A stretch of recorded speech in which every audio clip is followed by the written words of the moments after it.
Ayan. Kamusta kayo mga Q? Welcome po dito sa ating Facebook page, Kuya Q TV.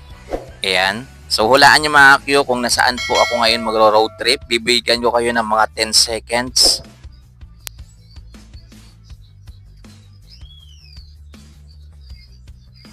Ano, sirit na ba? Ayan. O, yung iba nahulaan, pero yung iba hindi nila nahulaan kung nasaan to. Yan, o sige sasabihin ko na. So dito po ito mga Q sa sitio Ilaya, Barangay Hugas, New Washington, Aklan. Yon, bigyan ng masigabong na palakpakan yan. Diba? So, ayan guys, more on pala yan yung makikita nyo dito sa road trip natin ngayon. So, dyan po kila ma'am, nagtanong po ako kila ma'am kung hanggang saan yung sitio Ilaya at kung magdire-diretso ba ako ay meron po akong lalabasan. Baka mamaya wala tayong lalabasan, hindi po ako makauwi. Diba? Sabi ni ma'am po, okay po, meron pong lalabasan, sir. Yan, dire-diretso ka lang, ikot ka, din doon ka din lalabas sa Barangay Candelaria, sitio Ilaya din. Ayan, at nagtuloy po ako dyan guys kasi nga merong nakasunod sa amin na kotse na kulay puti. Makikita nyo yan mamaya. So, lalabas tayo dito guys sa sitio Ilaya rin ng Barangay Candelaria, New Washington, Aklan. So, ayan guys. Tapos dito, may madadaanan tayong fish pond. Hindi, joke lang. Ano po yan? Mga stagnant dyan sa mga rough road na yan guys. Minsan kasi may mga butas-butas na hindi talaga may iwasan. Pero mas maganda sana malagyan ng buhangin. So, ayan po oh. Ayan, dire-diretso lang po tayo. Napakaganda dito mga ka-Q.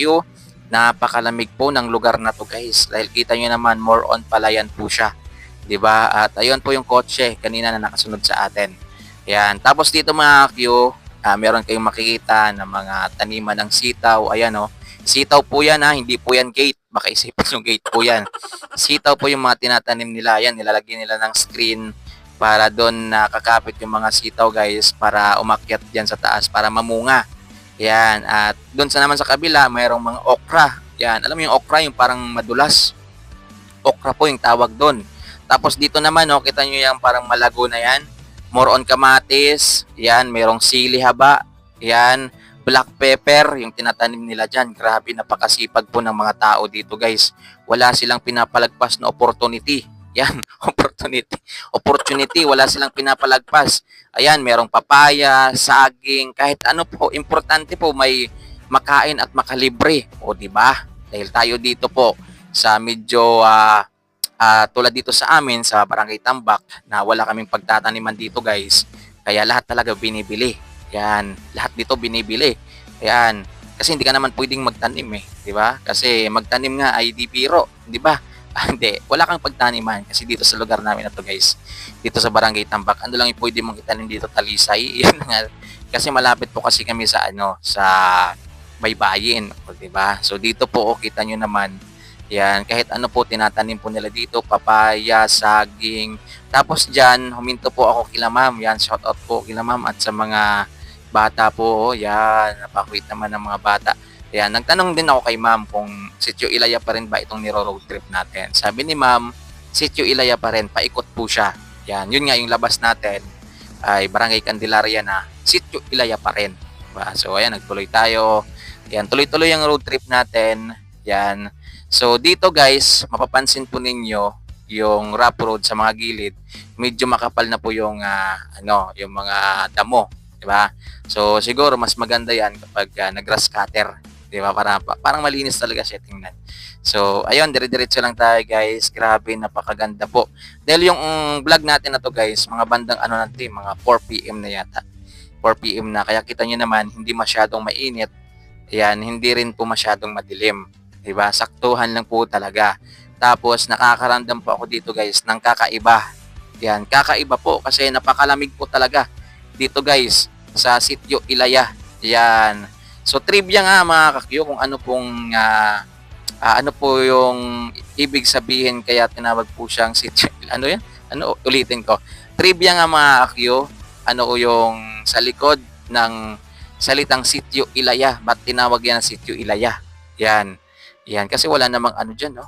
Yan. Sa pagkaalam ko kasi yung mga Ilaya, yung malapit sa bibi ng baybayin, bibi ng baybayin. Yung mga malapit sa gilid ng baybayin, Ilaya, parang ganun yata, di ba?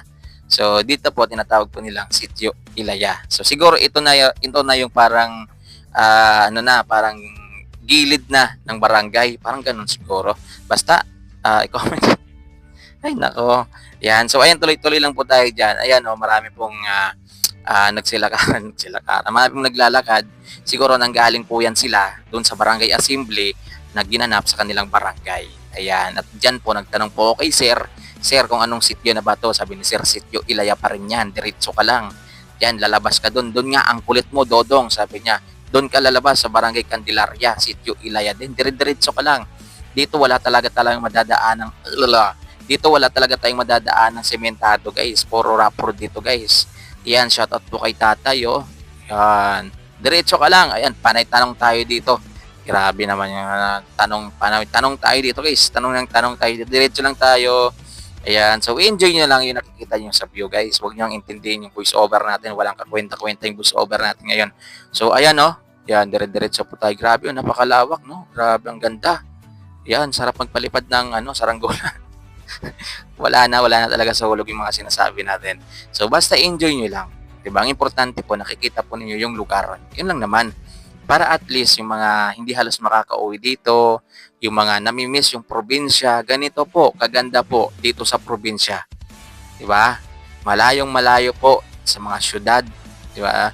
Yun nga lang, medyo boring lang siya. Pero kung masanay ka naman sa mga ganitong estado ng pamumuhay, ay parang hindi mo na ininda yung boring. 'Di ba? Kasi nasanay ka na eh. Yun na yung nakasanayan mo eh. Tapos pag napunta ka naman dun sa medyo maingay na lugar, hindi ka nasanay. 'Di ba? Pero marami ako, guys, na kakilalang nasa mga Kamaynilaan ngayon na gusto nilang umuwi ng probinsya, gusto namin peace, gusto namin peace of mind, gusto namin yung tahimik na buhay. Yan. Eh, pwede naman kayong umuwi ng probinsya. Yun nga lang, kung meron kayong uwian dito, di ba? Yun yung tanong doon.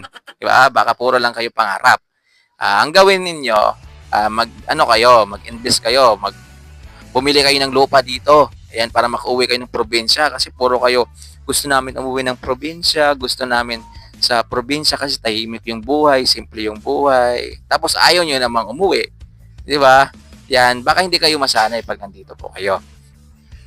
Ayan. Kasi iba yung nakasanayan ninyo eh. Di ba? Ito kasi nakasanayan namin. Ayan, dito kami sanay. Kaya minsan yung iba sa amin dito, pag napunta dyan sa mga syudad na medyo maingay-ingay, hindi rin sanay. Ayan, ganun talaga, guys. Sanayan lang po talaga yan. Di ba? So dito po, grabe po dito, guys. So, yan. Ang dami po ditong stagnant na na tubig. Di ba? Pero maganda pa rin. Napakaaliwalas pa rin. Sayang lang talaga at nawala ng audio tong vlog natin. Kaya nga na voice over ko na lang siya kasi nawalan po siya ng audio. Ayan, naka-off yung natin, yung mic natin, o siguro baka na-lowbat yung mic, anong nangyari. Ayan, kaya binoise over ko na lang. Pero kung marinig nyo po yung mga sinasabi ko dito, guys, sobrang ganda po ng sinabi ko dito, guys. Walang kakwenta-kwenta. Hindi, joke lang. Ayan, malapit na po tayo, guys, sa boundary ng Barangay Candelaria. Hindi ko nga alam, guys, baka nga Candelaria na tong natin, road trip natin eh. Ayan oh, 'di ba? May nagja-jogging pa. So liko tayo diyan. Yan, sabi ni Sir, yan yung Barangay Candelaria, liko na tayo diyan. So dito, guys, kung hindi ako nagkakamali, ay Sitio Ilaya, Barangay Candelaria, New Washington na po. So meron tayong vlog dito, guys, panoorin niyo na lang po. Thank you po.